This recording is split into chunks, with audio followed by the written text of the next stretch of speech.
for your mind.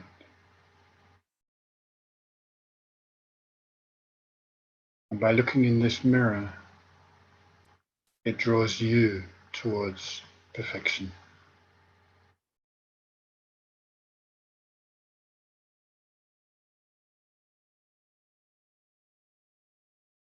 And when you feel the presence of all the beings of this planet suffering in so many ways, it's like they are looking in your mirror, even though your mirror is not yet perfect.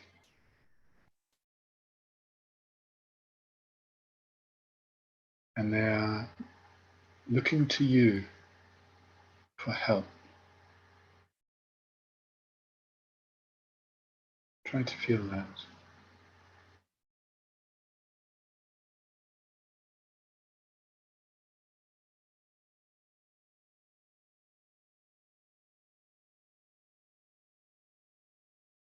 It's very important during this time of the pandemic that we keep our heart open.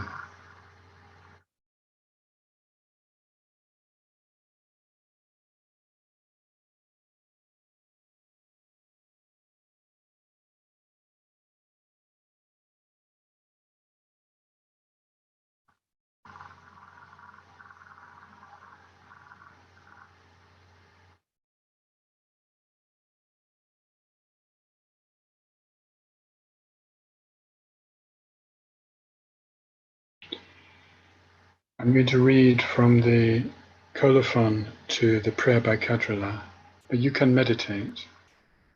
And the first paragraph of that. Right now, due to the coronavirus pandemic disease that has spread throughout the world, human beings are afraid of losing their lives and suffering of multiple losses, such as financial loss. Therefore, just like one family, the beings on this planet are all experiencing great torment together. I have been asked what could be done to quickly bring this disease to an end. My advice is to practice the Guru Yoga of the Supreme Arya who has the lotus in his hand, Chinrezi, inseparable with the one who embodies the great compassion of all the conquerors, the manifestation of the union of emptiness and great compassion, the dispeller of the three times, His Holiness the Dalai Lama.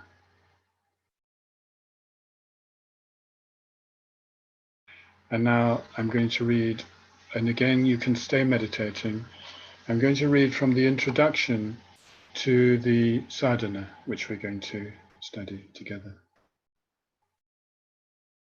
To my spiritual master, Avalokiteshvara, the full moon-like essence of the Buddha's vast compassion, and the radiant white nectar of their all-inspiring strength, I pay my deep respect. I shall now disseminate to all other beings the standard practice of this profound yoga. The root of every inspiration and powerful attainment lies solely with the spiritual master, or Guru. As such, he or she has been praised in both sutras and tantras more than once. He or she is of fundamental importance because the basis for achieving everlasting happiness is requesting him or her to teach the undistorted path. Thinking of him or her as being inseparable from the specific meditational deity with whom you feel a special affinity, you should visualize the two as one.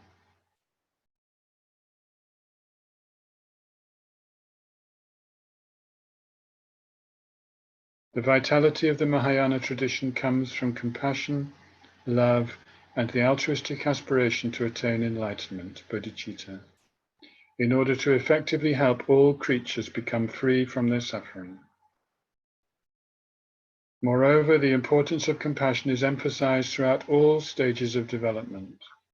Therefore, if you wish to combine Avalokiteshvara, the meditational deity of compassion, with your own root guru, first gather fine offerings in a suitable place.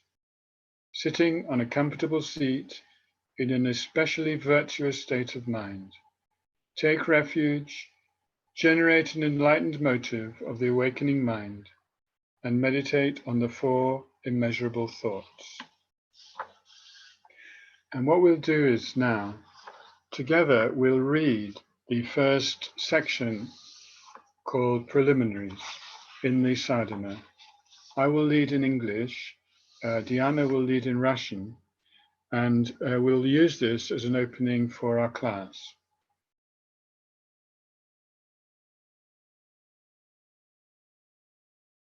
If you don't have the text, then you can just meditate. But if you do have it, please say it out loud if possible, or in your mind, it's okay. Best out loud. Or we can do the refuge in Sanskrit, all the same language. Namo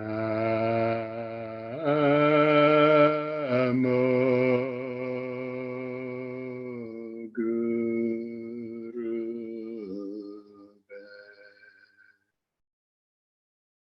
Namo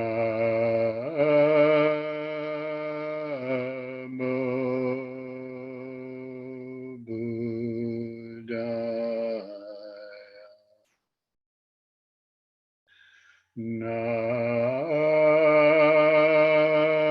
Namo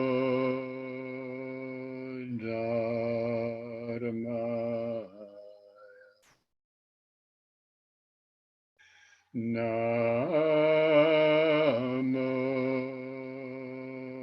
Sanghaya.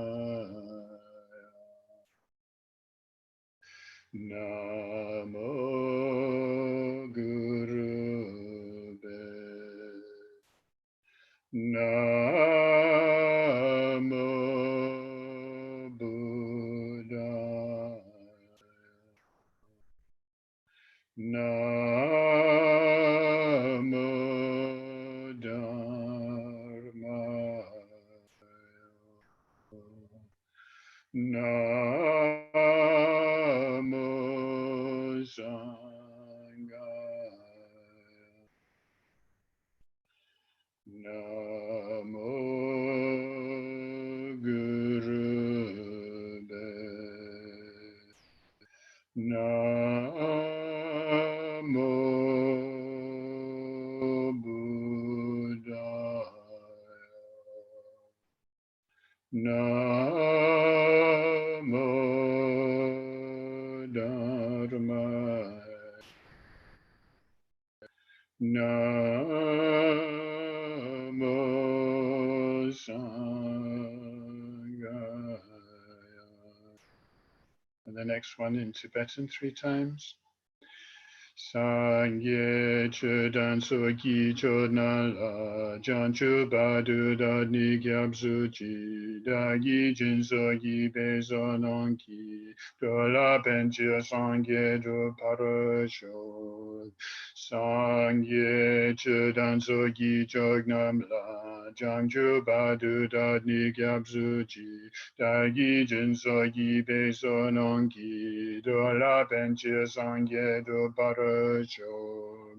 Sangye chudan sogi chognam la jangchu badu da ni gyab suji da gi jin sogi bezo nonki to la penchir sangye to parasho.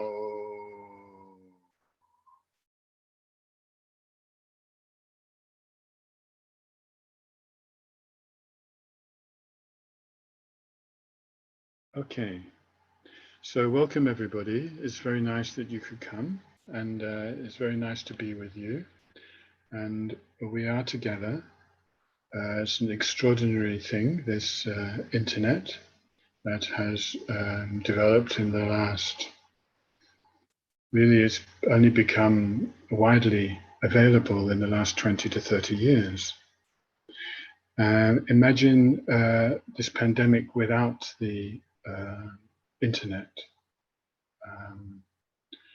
Remember, that in the past they had many plagues and epidemics like this, but nobody knew what was going on except that they were in great danger. And of course, they didn't also have the support of the health systems that we have today. So in some ways, we're very fortunate. But also we're unfortunate because this time is a time of great crisis in the world generally already without the epidemic. And so the epidemic is really showing the vulnerability of the world and the vulnerability of each of us. And that is one of the main topics in the prayer by Khadro-la, which we'll be looking at later in this session. And the other main topic is the reliance on the spiritual teacher, the spiritual master. So who and what is this spiritual master, this guru? What does it mean? When we think about His Holiness Dalai Lama, what does it mean to say that he is my spiritual master?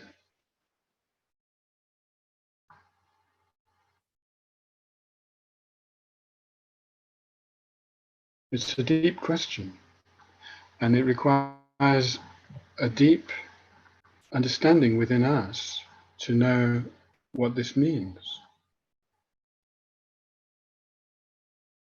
I'm going to use some theoretical terms like Dharmakaya and so forth, but until they really mean something to us internally, they're just words. But still, we have to start with words. So the Dharmakaya is the fully purified mind. At the moment, our mind is impure. Impure simply means that we mistake how things exist. It's no more complicated than that to say, but it's very difficult for us to understand. It's possible to understand it intellectually using logic, and most of us are quite well educated.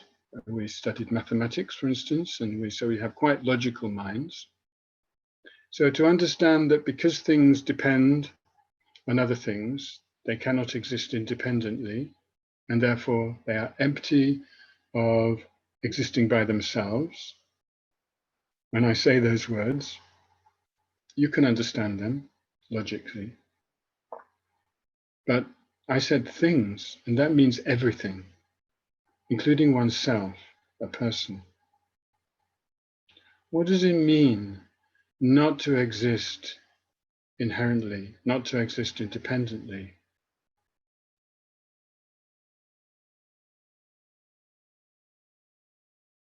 It means that things have no essence, no nature of their own.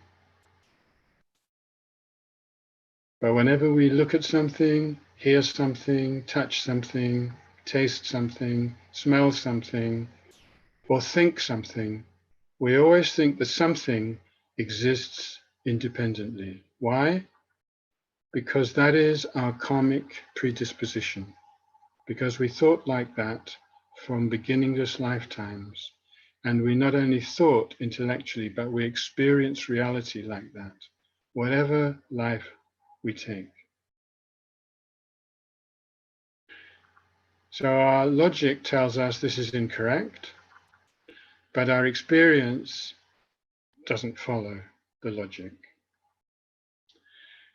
And the Dharmakaya is the state of mind where the experience does follow the logic. In other words, it's a supremely rational state of mind. And it's possible to reach that through listening to the teachings, through reflecting on them, and through meditating on them to the conclusion where one's mind is completely transformed.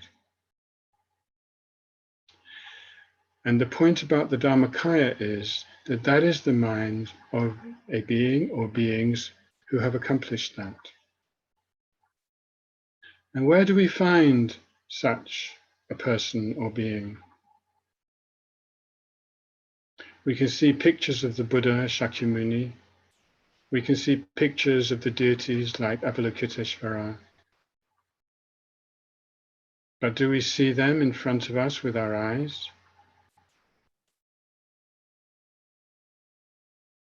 So the understanding of the Guru, the spiritual master, is that the Guru, spiritual master, is a manifestation of the Dharmakaya, appearing in a human form simply to communicate with us, because we will not be able to experience communication from any other form. We can't even understand what the birds are saying. We can't understand what the dogs are saying. And without the Buddha appearing in human form, we can't understand the teachings. So that is why the Guru appears as a human. Now then, there is also this term, Dakini. We're going to be looking at a prayer by Khadro-la. Here she's called Khadro Namsal Dorje Rinpoche. We don't need to use the full title because most people understand her name as Khadro-la. And Khadro-la means Dakini. In Tibetan, Khadro means someone who goes in the sky or in space. And the sky or space here refers to emptiness. And someone who can go in emptiness is like an enlightened being. And this is the meaning of Dakini. Not all Dakinis are fully enlightened, it's true, but in general, they have realized emptiness. They can go in emptiness. Now, in the case of Khadro-la, there is evidence that she is fully enlightened for some of us. There are many stories about her childhood, which were extraordinary. I mean, just to mention two. When she was a child in a very remote Tibetan village, spontaneously she started teaching emptiness. And she's explained that she didn't have any education, but when she looked at the world, she could see that things depended on other things, and therefore it was impossible for them to exist by themselves. She understood that intuitively as a child and shared that with the villagers. And of course, they thought it was amazing.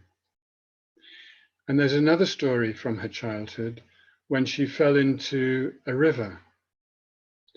And the river was going very fast and it was very dangerous, and she was probably going to drown.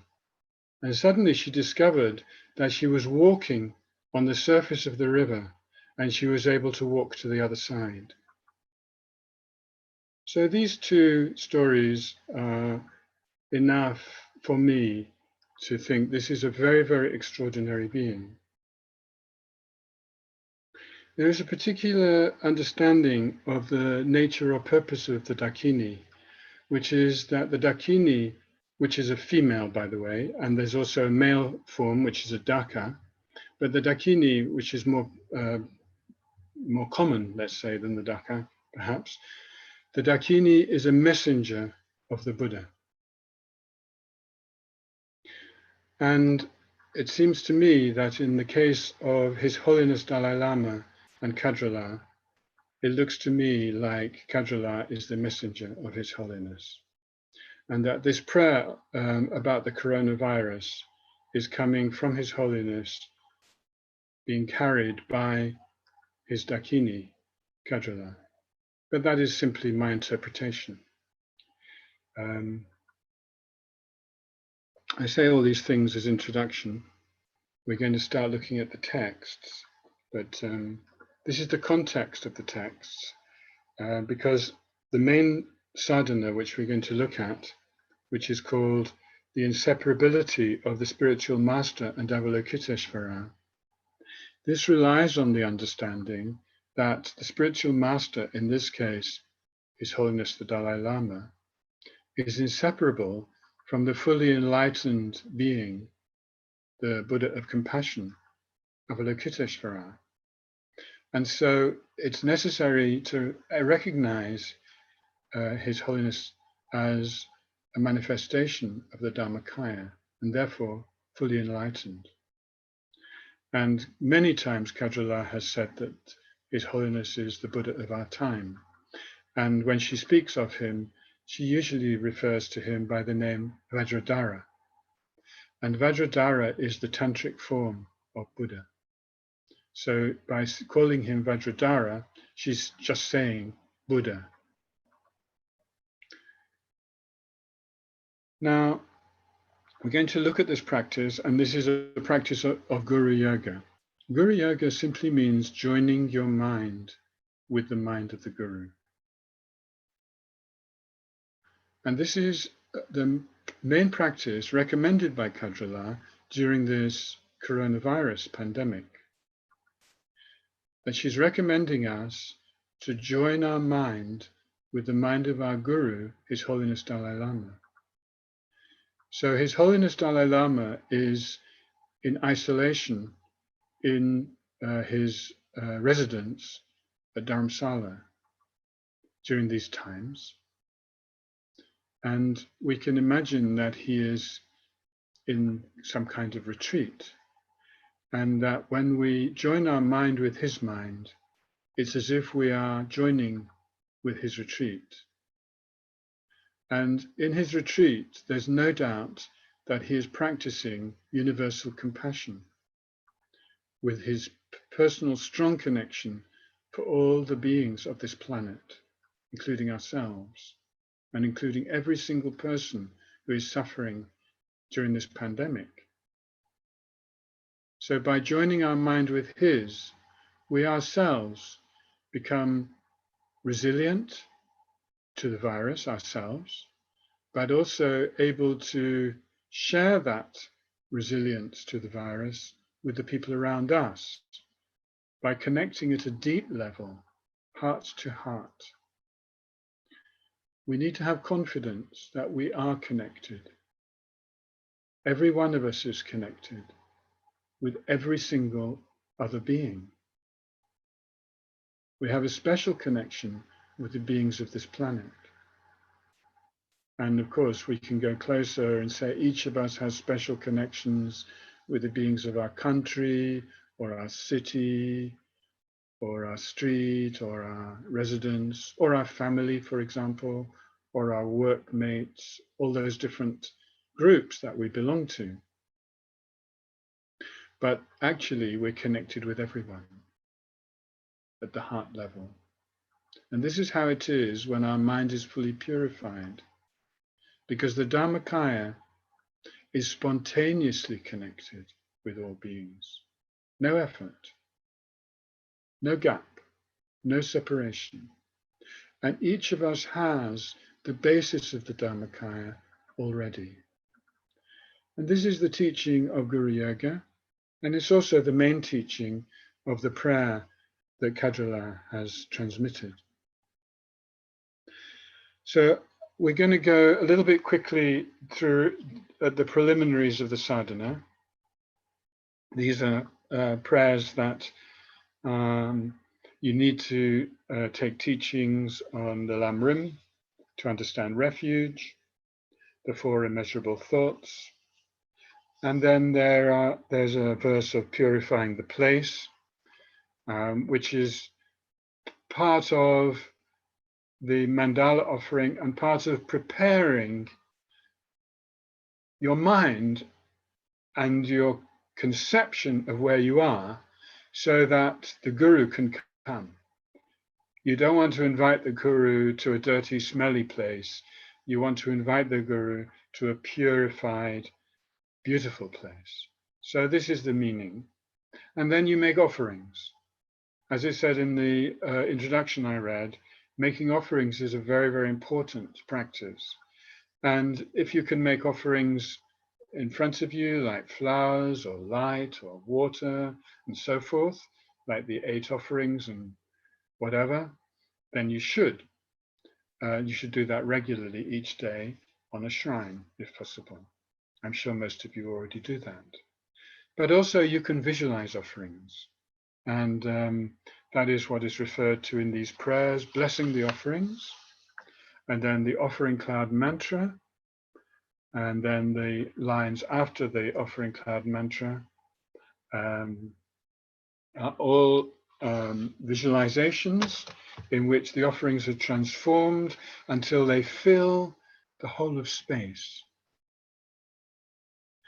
And offerings are really your way of giving your pleasures, letting go of them and offering them to the enlightened beings.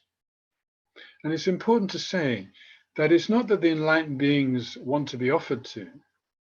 The reason why we offer to them is for our own benefit. And what is our benefit? It creates great merit.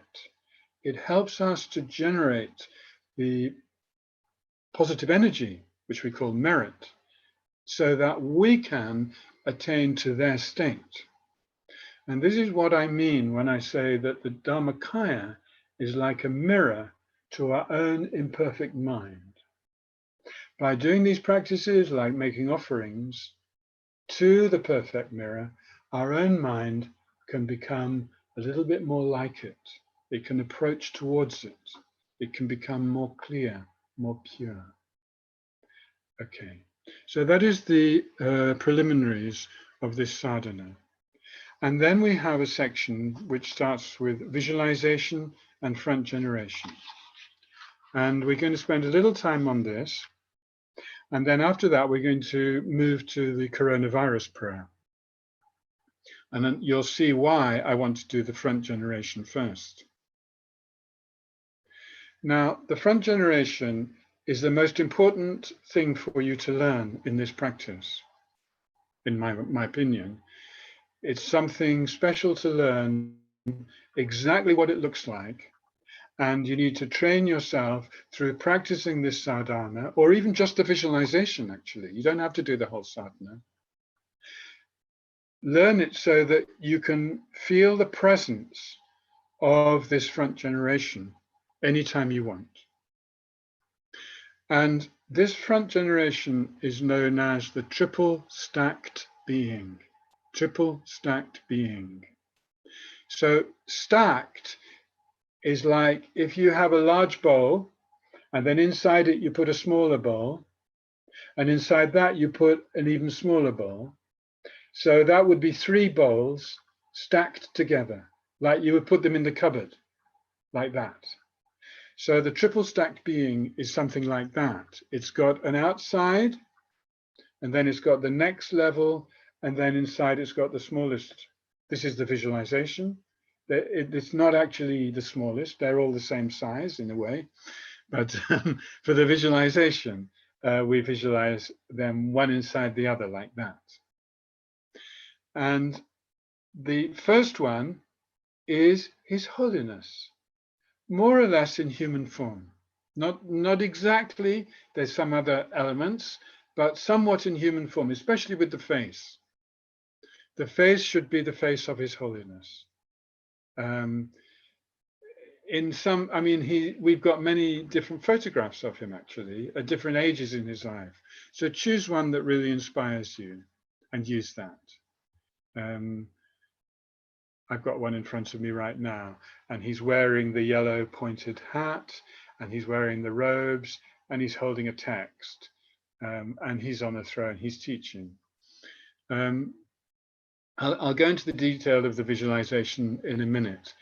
Anyway, the main point is that in his heart area, probably smaller, but not totally small, is Avalokiteshvara, 4-armed. One face, 4 arms. And Avalokiteshvara is the inner being. of His Holiness.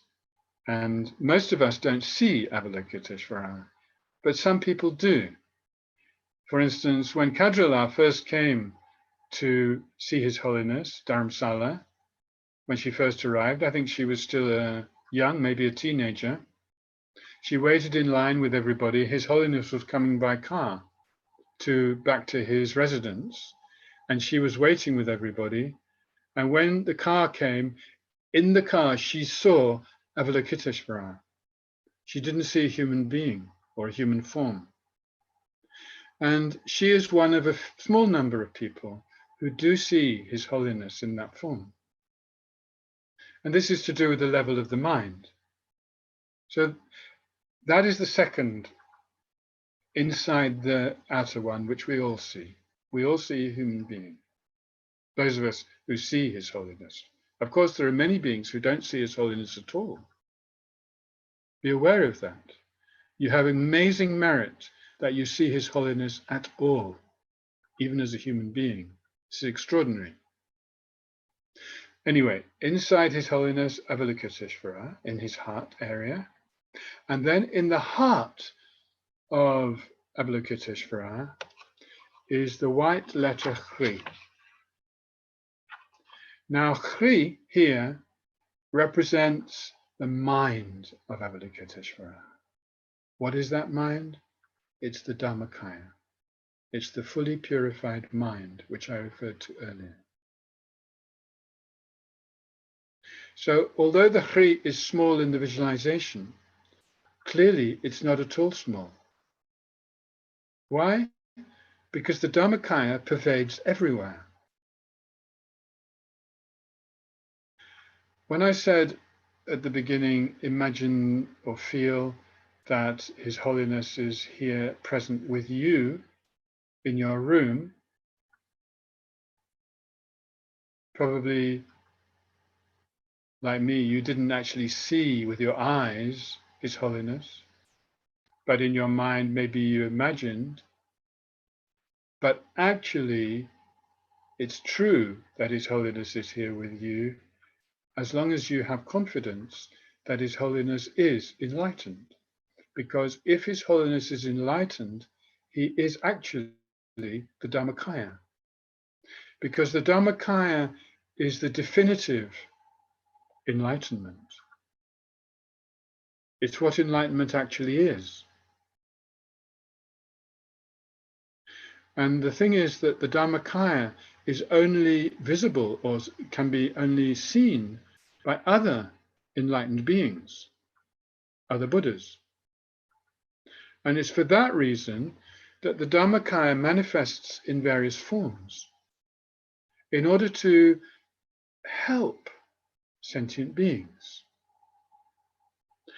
And the first form in which the Dharmakaya manifests is called Sambhogakaya. And in the case of Avalokiteshvara, the Sambhogakaya form is this white deity, in this case with one face and four arms. But we also have a very famous example of 11 faces and 1,000 arms.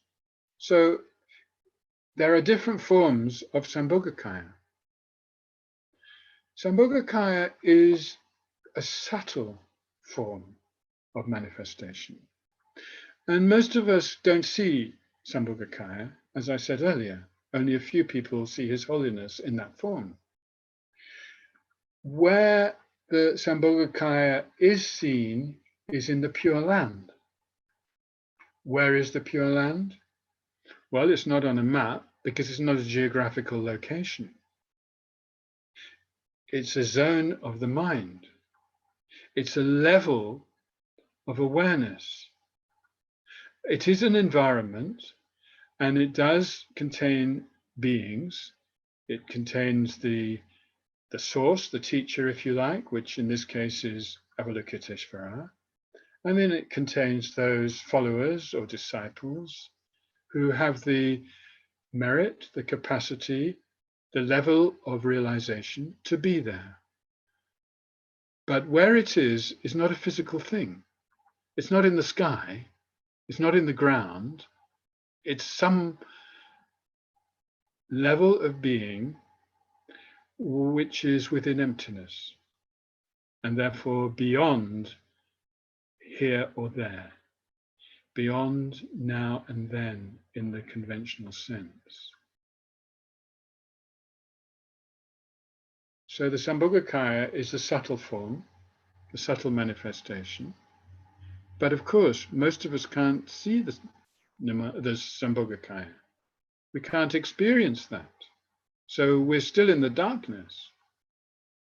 And therefore, the Sambhogakaya emanates Nirmanakayas, some translated as emanation bodies or emanation forms.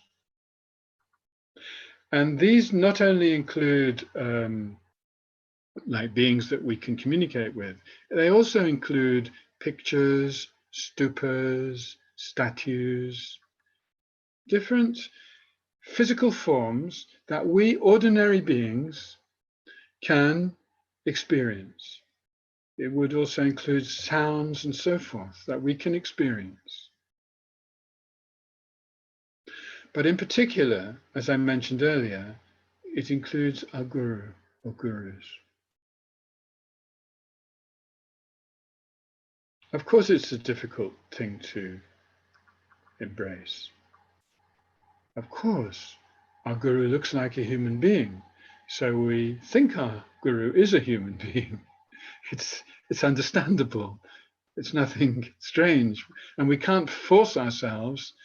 But if we go deep in our heart and open gradually to the things I've been talking about, then it becomes clearer and more reasonable that our guru is actually the Dharmakaya, who from the Pure Land is now manifesting as a human being for me in this form. And the for me is quite important, because even though many of us follow His Holiness Dalai Lama, each of us has our own experience of the Dalai Lama. We hear slight variations of the teachings according to what our needs are. We might see him in slightly different ways. Some people might see him more as an authority figure. Some people might see him as very soft and gentle, and so on. There's many different ways that we can experience him. And each of those ways of experience is according to the needs of ourselves at a particular time, and it can change. And this is the capacity of the Dharmakaya, to manifest according to the needs of beings. So let's briefly look at the text. But what I've said actually gives you the framework for understanding how to do this front generation. The details of it, you have to learn by practicing it, by reading it, and by internalizing it, and by visualizing all the details. That takes time. That's not what this commentary is for. You have a chance to practice later with Venerable Pelge. That is already planned for today and tomorrow. But if you really want to do this practice, you should try to do it every day if you have time, or anyway, as often as you can. I was fortunate to attend 2 10-day retreats with Khadro-la on this very practice in 2011 and 2012. And it's really based on her teachings on this practice that I feel that I maybe have something to share. So what I'm sharing is not from my own personal experience. I'm sharing what I heard from Khadro-la. And, you know, I'm very grateful to the Center, Ganden Tendar Ling, for offering me this opportunity to share this, because I believe it's incredibly precious. And anyway, let's look at the visualization. So it begins with the words, in the space of the Dharmakaya of great spontaneous bliss. So that is really where it all happens. And in the midst of billowing clouds of magnificent offerings, well, we've made those offerings, on a sparkling jeweled throne supported by 8 snow lions. So there's 2 on each side of a 4-sided throne with jewels. And then on a seat composed of a lotus in bloom, the sun and the moon. Okay, so all of this is in the notes to the sadhana, what these things mean. We're not going to go into so much detail. On that sits Supreme Exalted Avalokiteshvara, great treasure of compassion. And that is really what is the most prominent aspect of Avalokiteshvara, is compassion. And so that is what the world needs. That is what His Holiness represents or manifests. And Avalokiteshvara has been very important in Tibet right since the king Songtsen-Gampo, and probably previously. They say, you know, there was some monkey which was responsible for the Tibetan race, and that was manifestation of Avalokiteshvara. So the Tibetans always felt a great affinity with Avalokiteshvara.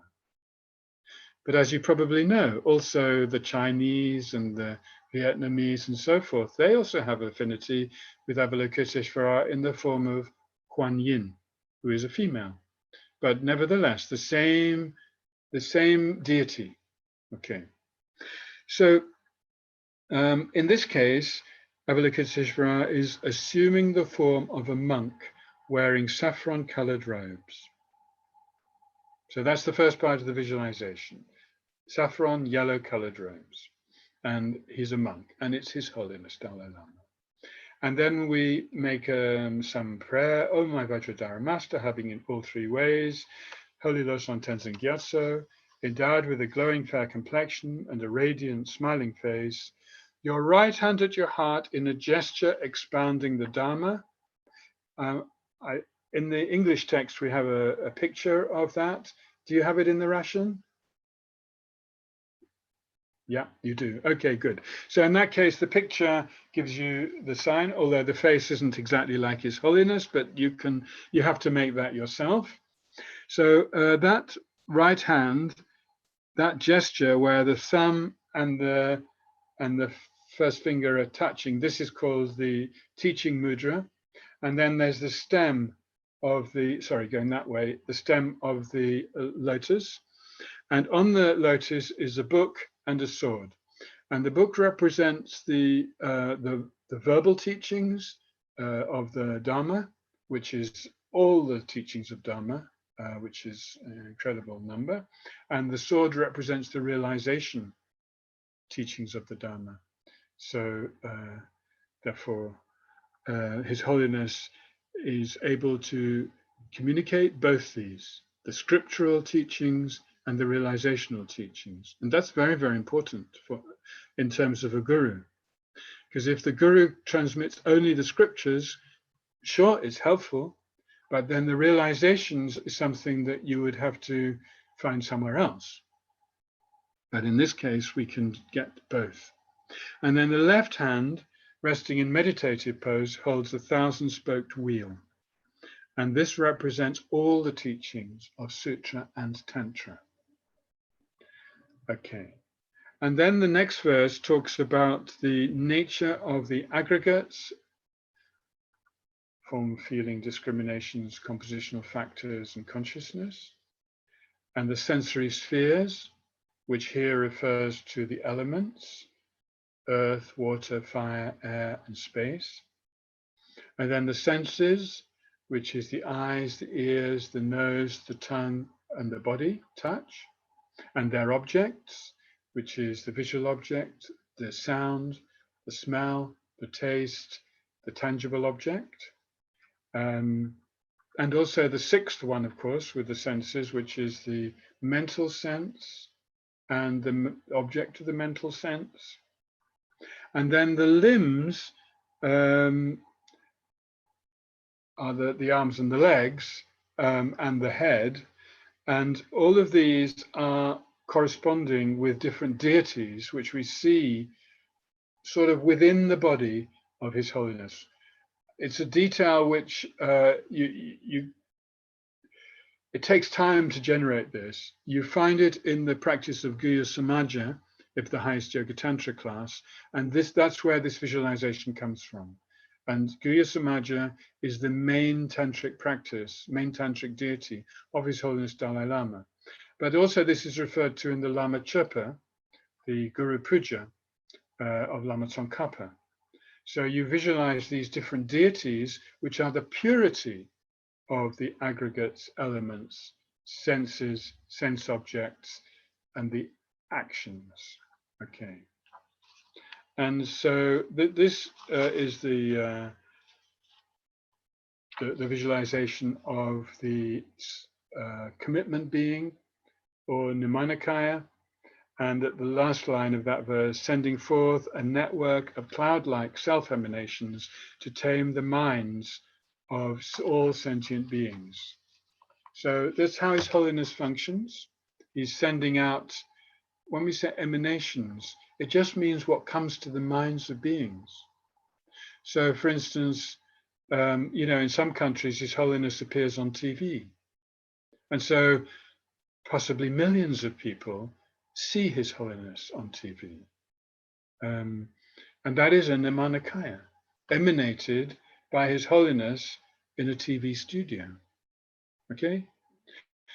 We could say that's also possible with the internet. We have these media now through which these emanations can emanate very easily all across the world. Amazing. Okay, let's move to the next one. Within his heart sits Avalokiteshvara, a wisdom being, in Sanskrit, Jnana Sattva. And this is, again, as I've said before, referring to the Sambhogakaya.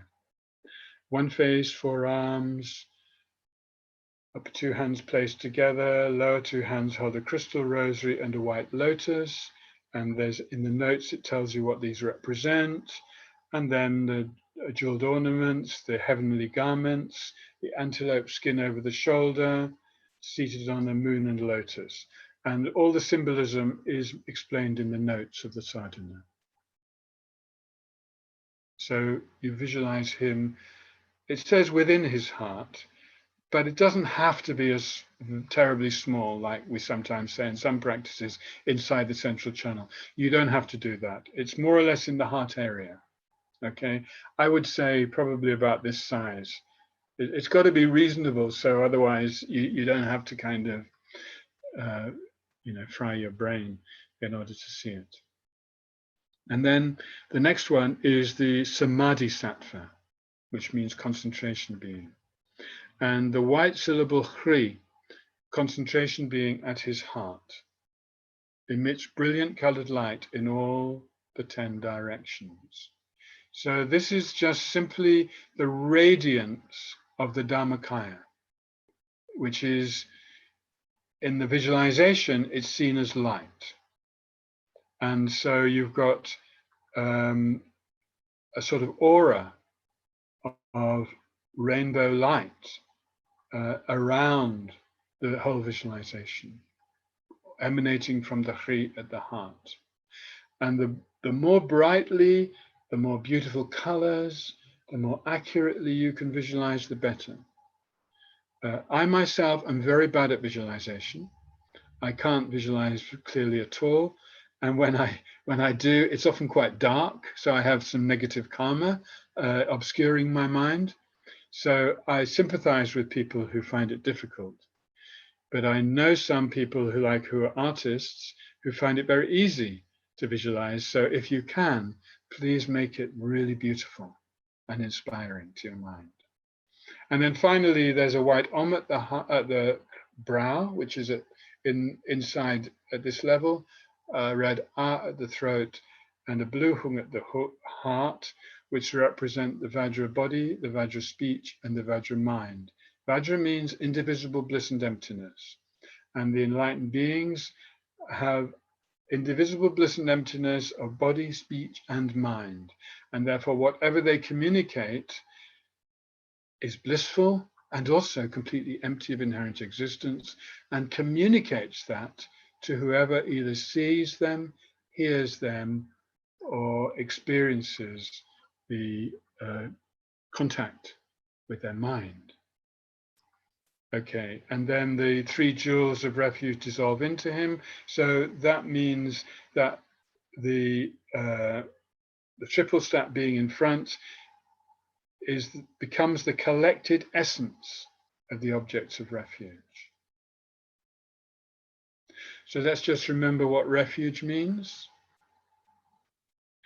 It means fear of suffering, especially of the lower realms, which is the rebirths we don't want after this, and faith or confidence or trust in the objects of refuge, the 3 jewels, Buddha, Dhamma, Sangha, to be able to rescue us from that suffering. And this is the main theme of this sadhana and also of the prayer, the coronavirus prayer, which we're going to move to now.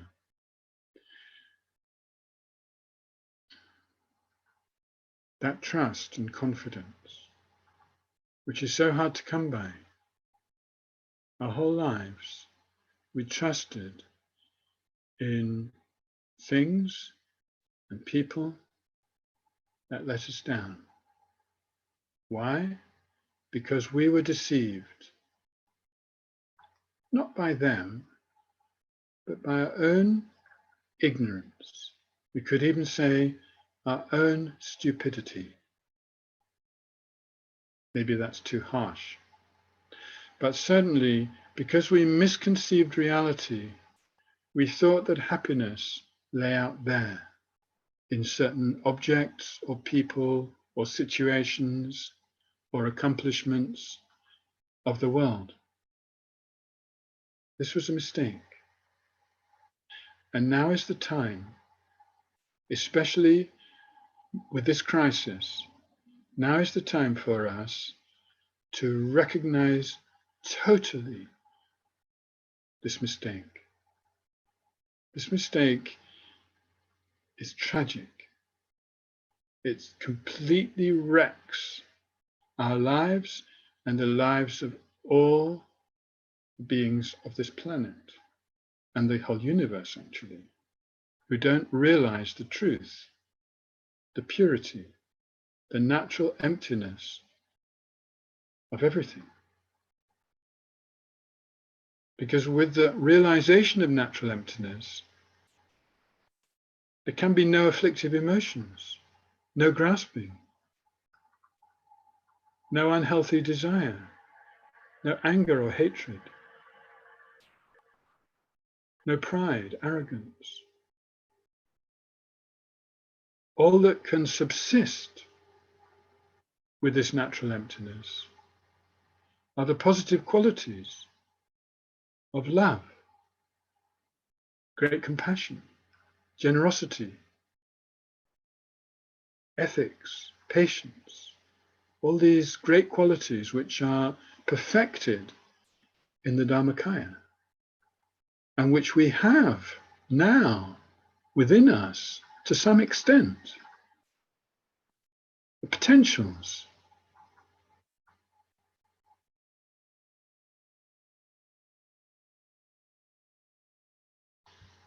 So we're going to leave the sadhana now, and we're going to move to the prayer, which is called Transforming the Adverse Conditions of the Coronavirus into the Path.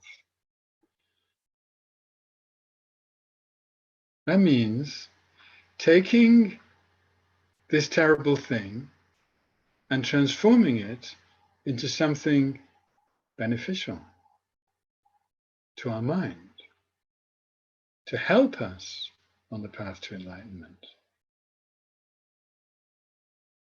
And it starts with saying, Ugyen Rinpoche, please help. And Ugyen Rinpoche means Guru Padmasambhava, who was this great tantric master who came to Tibet in the 8th century. But in this particular context, Khadro-la, seeing Ugyen Rinpoche and her direct guru, His Holiness Dalai Lama as one, when she says, Ogyen Rinpoche, please help, she's actually making a plea, a request to His Holiness Dalai Lama. So we should also do the same.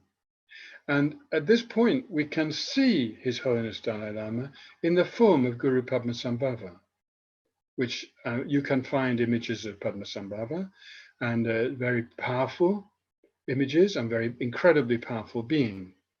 And we'll come back to this a bit further on. Now, the next verse I want to spend a little time on. Due to the karmic appearances of sentient beings in this degenerated bad time, the world is pervaded by a pandemic disease. Now, that is not the story that we get from other sources. The story we get from other sources is that the pandemic disease originated because of various external things, such as bats being brought into new situations where the virus jumps from the bat population to the human population. Now, that is very likely true. At a conventional level, that is the case, almost certainly. And it's the same with other new diseases we've had, like SARS, for instance, was the same. But here, Khadro-la is pointing to a much deeper cause, which is karmic appearance. What is karmic appearance? It's what appears to us as a result of our karma. Our karma is our actions, either previous lives or earlier this life, which give rise to certain results. And when you say these results are appearances, it's pointing to the fact that they are what appears to your mind. So for one person, a certain thing can be a bad karmic appearance, where for another person, that same object could be a good karmic appearance. And so it depends very much on your personal mind, your disposition, your karmic history, how you experience anything. So some people might be experiencing this planet right now as a pure land, while others are experiencing it as something like the hell realms. It's very, very important to reflect on this. If you want to use an example, think of an insect in the same place where you are, like you're in a room right now. If there's an insect in that room, you're both in the same room in one way, but your experience of that room is totally different.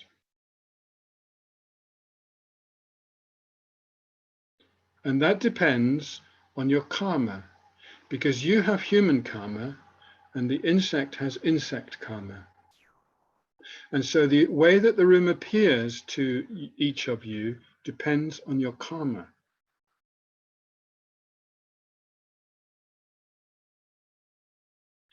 And then it says, in this degenerated bad time. Degenerated means that the ethics of the world have really got worse. And this has been happening over a long period of time, actually. They started to talk about degenerative times more or less after the Buddha passed away. But we can say that during this time, it's very degenerate, and we can see that easily.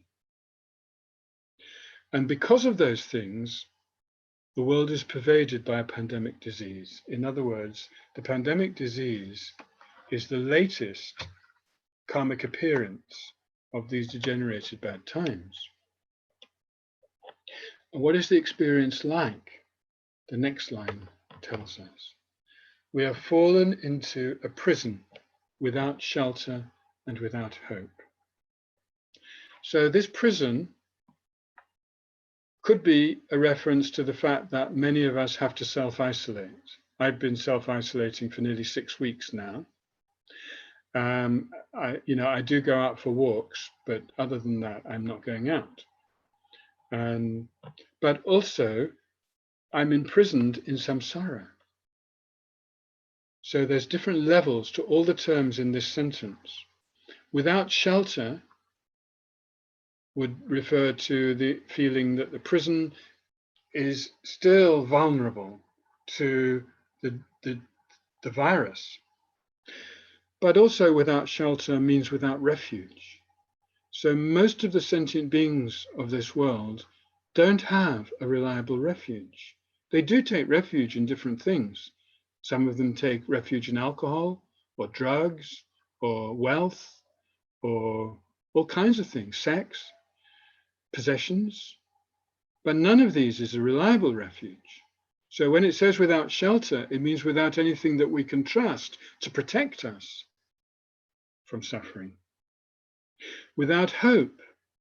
So some of those who are dying in hospitals all over the world, they don't have any hope for the rest of their life to survive. But also without hope refers to the fact that beings do not know how to become liberated from samsara. So they've got no way to feel optimistic about the future at a deep sense. Isolated. Well, literally, in many countries, people are self-isolating.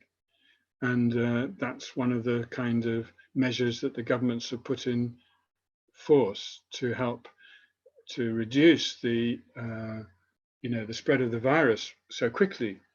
But also we're isolated in the sense that because we feel separate, when we die, we have to leave all those dear ones and we have to go alone. And when we're born into a new life, we're born without knowing anybody. And even through our lives, we may have friends and relatives and so forth, but many of them let us down. And so there's a sense of isolation or loneliness. Without protection, there's many levels of this. I mean, in my country, there's a lack of protective equipment for people working in the public services. But that's just one kind of form of protection. But this virus, there is no vaccination yet. There's no cure. So we're all without protection in that sense. But in a deeper sense, we're without the protection that comes from the trust and reliance on the three jewels. We, in general, sentient beings of this planet, are unprotected. It means vulnerable. We don't have a reliable protector. Even though His Holiness is there, the protector of the world, the majority, even though they may have seen him, they don't know him as their protector. And without an army. And this is quite interesting. Why did Khadro-la, why did the words without an army come? In one sense, I was thinking of Tibetans who were invaded in 1959, and they did have a small army, but it was pathetic. And so they were completely overrun by the Chinese. But also, we have a situation here where the major powers of the world, such as Russia and America, but also many other countries, they all build up these great armies and all these weapons, such as nuclear weapons and so on and so on. They spend billions and billions of dollars, rubles, whatever, on weapons. But along comes the coronavirus. They've got no weapons to fight the coronavirus. They spend all that money on something which is unsuitable for this particular challenge. So that the meaning of without an army is quite interesting. And in terms of the Dharma, the army means the Dharma protectors, the protective force of virtuous action. All these things can actually shield us from harm. Even if we get sick and die, we'll be reborn positively. because of virtuous actions.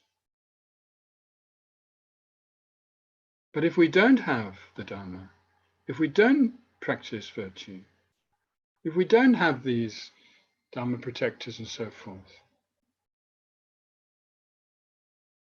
we're helpless. And so it says we cry out in despair, and you hear those cries. You hear those cries. Not just the virus. In so many ways, people from all over the planet are crying out in despair. Despair means they don't see any hope. They don't see any way that the things are going to get better. Look at the people in the refugee camps in Bangladesh, in Greece, but in Lebanon, all over the world. There are millions of people. But that's just one example. You can see it in every city. There's despair. That's why people turn to drugs and things which don't help. They just make more despair. So this is very profound, powerful. And then it says, the epidemic has turned heaven and earth upside down. Heaven, I think, this is my interpretation of these words. I thought about it a lot, and it's not mentioned in the notes, but my feeling is that heaven here is the inner world, and earth is the outer world. And suddenly the inner world, which is karma on the negative side, or the dharmakaya on the positive side, is suddenly the whole reality. The whole reality is you either suffer the effects of your karma, or you purify that and experience the dharmakaya. And then she asks the Buddhas of the three times, past, present, and future, to listen to me. And then I reveal openly that, because sentient beings cling to a self while the self does not exist, externally the elements are disturbed. And I reveal openly is one of the key phrases in this whole prayer. And it refers to the fact that the mask is taken off. Initially to oneself. One must be honest to oneself about one's own shortcomings, about one's own mistakes, about one's own distortion of reality. If one can't be honest with oneself, one is a hypocrite. On the outside, and she's referring a lot to people who pretend to practice Dharma, who look like holy beings or good people or whatever, but actually inside they're dominated by greed and selfishness. So revealing openly is one of the messages of this prayer, is that we have to reveal openly in front of the Buddhas. This is a private thing initially, but eventually it gets to the point where you don't have anything to hide from anybody, because you recognize that honesty, transparency are really what counts and what the world needs from you. But of course, it's frightening at first. And so therefore, you need to start on your own, in your own space, in your own heart, in your own practice, in your own meditation, to reveal openly, for example, clinging to a self, which doesn't exist. And the result of that is the afflictive emotions. The result of that is the karma. And the karma is what disturbs the elements, the earth, water, fire, and air, and which leads to all kinds of problems, environmental problems like global warming, tornadoes, fires in Australia or the Amazon or the Arctic, floods, sea level rising, but also disease. Disease is a disturbance of the elements. All of these things are karmic appearance, which we experience collectively, because here we're talking about the karma of the planet, the beings of the planet. And the beings of the planet in general cling to a self while a self does not exist. And the afflictive emotions have become very strong.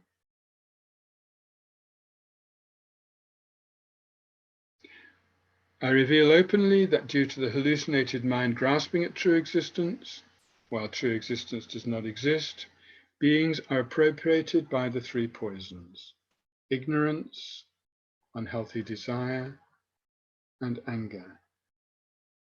And we can see those afflictions not only in ourselves or in individuals, we can see it in cultures. Ignorance, the lies of the media, the lies of our leaders, desire and attachment, the effects of our consumerist culture, advertising, greed and exploitation, anger leading to militarism, war, and violence in communities between different races or different nationalities. The world is so full of it. His Holiness said 8 years ago, the world is on fire. Greta Thunberg said last year, our house is on fire. She meant it literally. At that time, the Amazon was burning. But it's true at every level.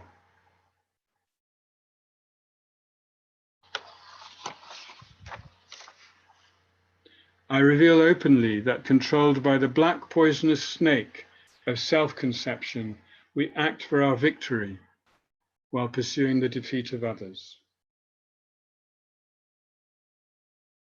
There's only one way out of this, which is peace and harmony. Not trying to defeat others. Negotiating, mediating, harmonizing. If we don't do that collectively as the human race, we've had it. We have many conditions for a third world war. If you look at the history of the First World War and the Second World War, they started with something which came from a seed, and those seeds are present today also. And it's not just war that can destroy us.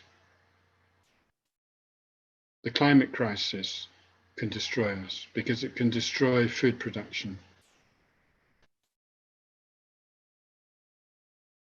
We must learn harmony with each other and with our environment, or there's no future for ourselves, our children, our grandchildren, and so forth. That's not what the world we want, is it?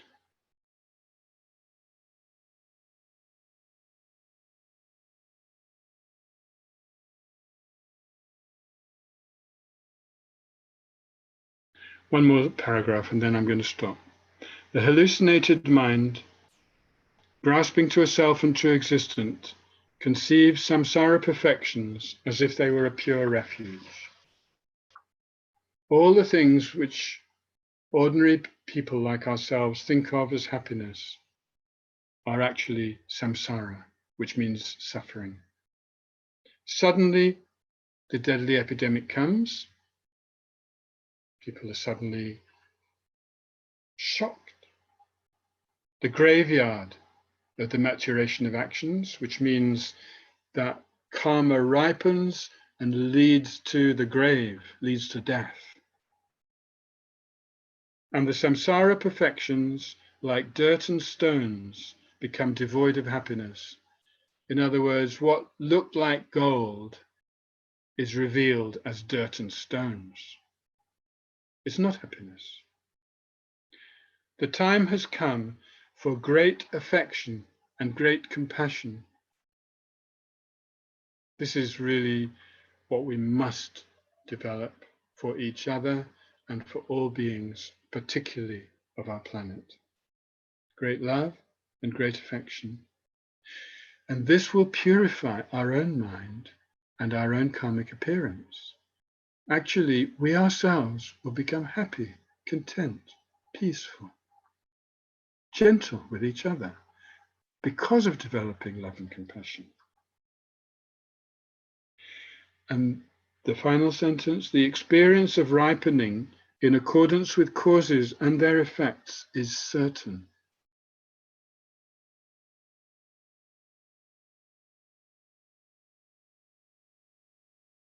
We don't normally believe this, do we?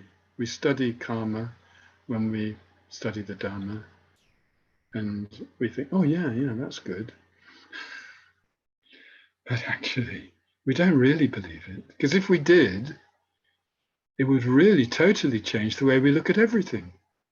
We would understand everything as karmic appearance. We would stop thinking of anything as separate from the actions of beings, ourselves especially. But the dependent relationship is undeceiving. And so that is the certainty that we need to arrive at right now, because time is very short. You know, we've got this international panel, intergovernmental panel on climate change. Scientists from all over the world looking at the situation. They don't give us very long to get this right.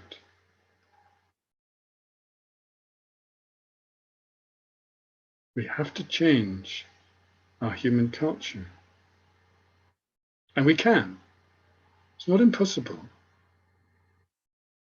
It just requires determination. And the guidance from beings like His Holiness and Khadro-la is perfect. So at least we ourselves can begin to practice in accordance with this guidance. And then we will transform.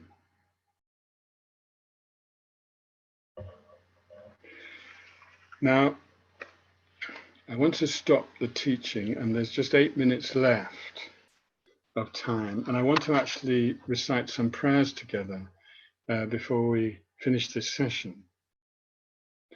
Actually, we did start 5 minutes late, so we're going to finish 5 minutes late. I hope that's okay with you. There isn't a lot of time for questions, but maybe we could take 2 or 3. So I can't see people, but there must be a way of knowing who wants to ask a question. I think one way is you can put it in the chat.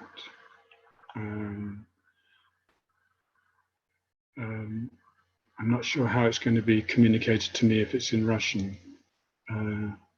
Maybe Andrei or Anastasia could pick up some questions. Oh yeah, okay. So Andrei is going to allow people to talk. So if you could put, if somebody would like to ask a question, we can just take 2 or 3. That's not long enough for everybody, I'm sorry.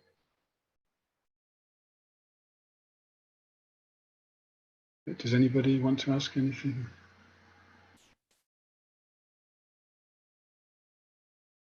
I mean, it's not that you don't have to.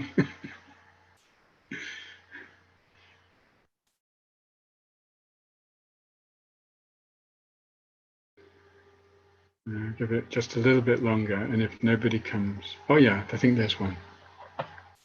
Oh, I've got a button for it. Oh yeah, so that's in Russian. Maybe somebody can translate that for me.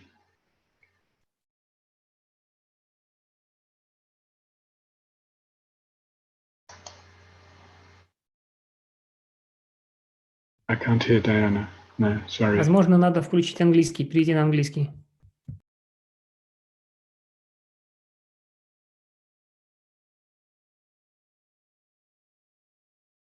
Maybe Andrei, you can translate the question to me, because I can hear you when you unmute yourself. Энди, What does it mean, a pandemic? It is the last karmic karmic appearance. Why it is last karmic appearance?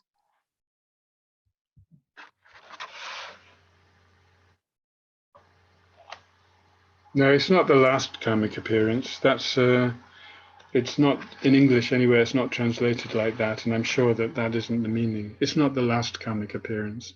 It is simply a karmic appearance. I suppose if somebody was going to die, then it might be the last appearance of that life. Maybe that would be the implication, but in general, it's not the last karmic appearance. Okay, another question? Andre, keep giving me questions or we'll run out of time.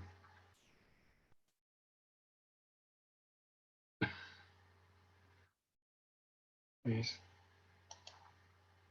Okay, there's one question in English.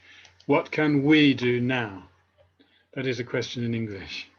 Okay, so what we can do now is to develop confidence and faith that the power of our mind is immeasurable. And that is something that's quite difficult to do because we feel, oh, I am powerless. I'm just one person. I can't do anything. Actually, this is especially the time when the opposite is true. Because, but it's always true, actually. If we purify, transform our mind, then we can become powerful in the way that His Holiness and Khadro-la are powerful. They have extraordinary power. It's hard to express how powerful they are. And we can become that powerful. So we need to develop the confidence in the kind of things that Khadro-la is saying. The confidence in the truth of the law of cause and effect, and the confidence that because things are dependently originated, they're empty of inherent existence. And then, as she says, this is the time for great affection and great compassion. And that is what we can do. We can transform our mind. Love, compassion, wisdom, understanding emptiness, and confidence in the cause and effect of actions. This will transform our whole life. Even if you're sitting completely alone somewhere and you don't have any physical contact with others, your mind can still transmit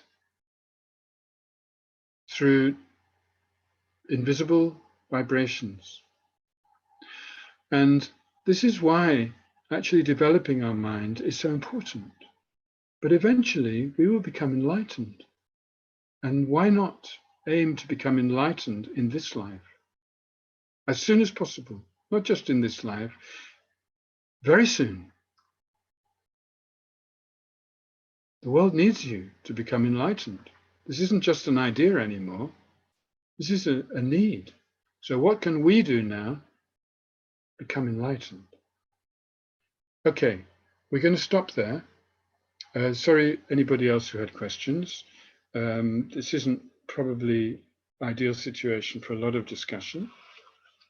But what we're going to do is we're going to turn to the end of the sadhana,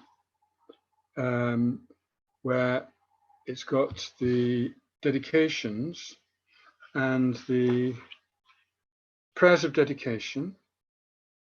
I'm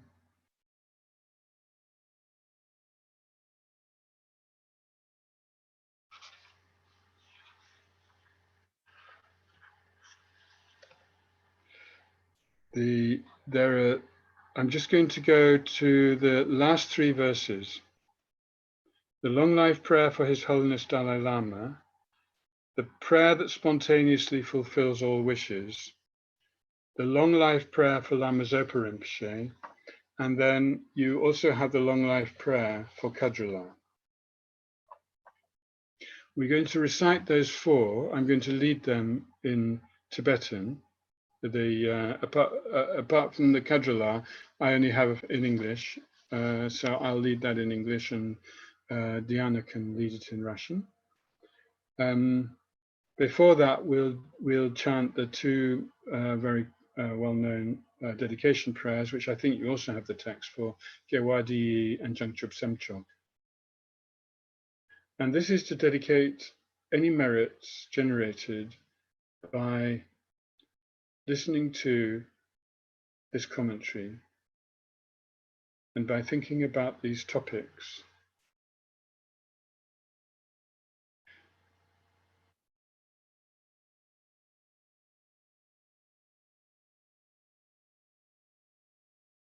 The merits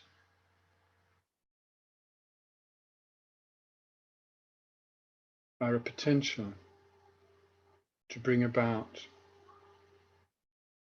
the result, which is our own enlightenment for the sake of all beings, and also to develop bodhicitta throughout the world.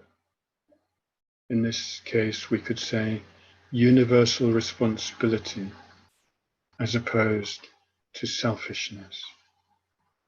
If the cultures of the world became cultures of universal responsibility, where the majority of people took responsibility for the welfare of all the problems of the world would be solved very quickly. So we pray for that in our dedication.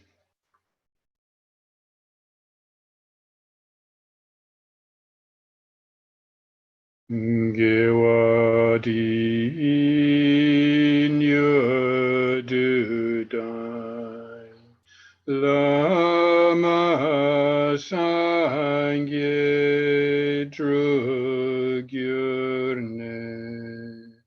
drawa chikyang malupa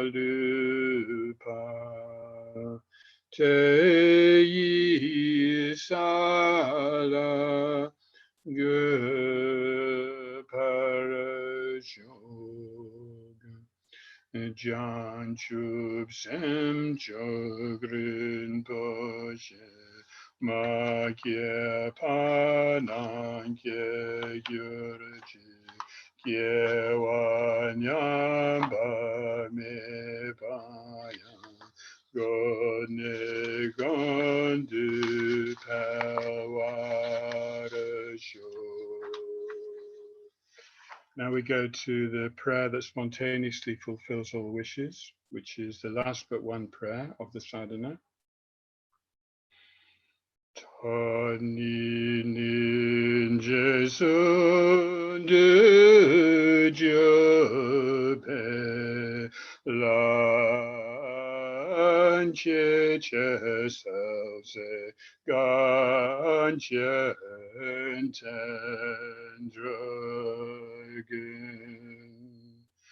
Chadna pe moten sin gyatso la sewade so jedin lundrosho. And we repeat that, but we change the fourth line to the one in brackets. Toni ninja sundu jobe lanche che salze ganchen tendrogen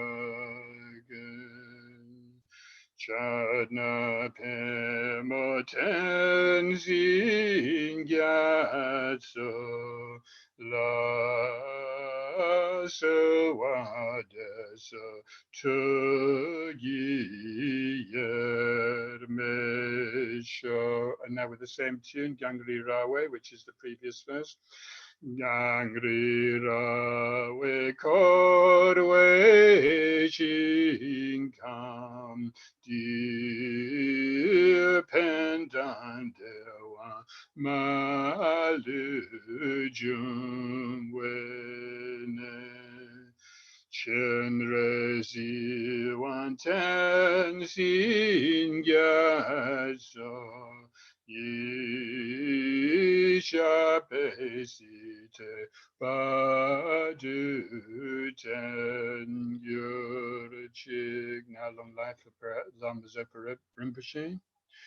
Tu Tsil Jan Xing Jan Gun Gyal Wei Ten Zin Gyang Bel Wei Gun Zedar Borze Cha Sun Kur Wei Leg Men Du Tu Pa Da Sa Dil Je Gun Du Jab Ten Shor. And now the long life prayer, entreating the holy mind of Khadro-la called Divine Melodious Drum. The enlightened activity of the victorious mother for the sake of taking care of all of inferior fortune, born at the end of the greatly degenerate time, taking an ordinary aspect, endowed with the deeds of the conquerors. Venerable Tara, we request you to have a long life and pray that your wishes are spontaneously attained.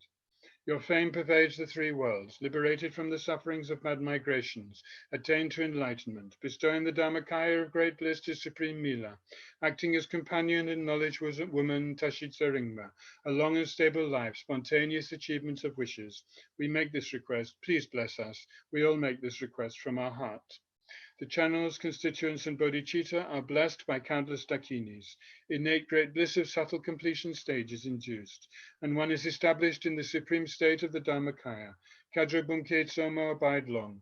We pray that your wishes are spontaneously attained.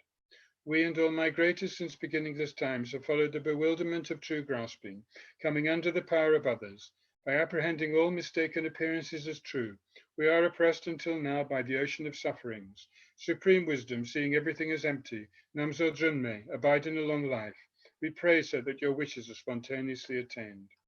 All the destitute migrators bound by karma and afflictions, although it is difficult to subdue them all, you generate greatly the mind of patience and compassion. Jetsun Dagmema, Lama Mapa's secret consort, holy and supreme, abide in a long life. May wishes be spontaneously attained. Thus we pray respectfully from our hearts. The Indian great pandit, kind to Tibet, the lotus born, you blessed him, bringing to exhaustion the 84,000 afflictions. This holy Dharma is like the rays of the sun, great kindness pervading all the world, acting as a companion of great bliss, supreme Yeshitsogyo. Abide in a long life.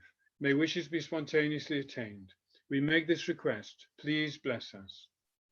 Having supported me with kindness since beginningless times, for all migrators destitute and oppressed by suffering, may Venerable Tara act as spiritual master.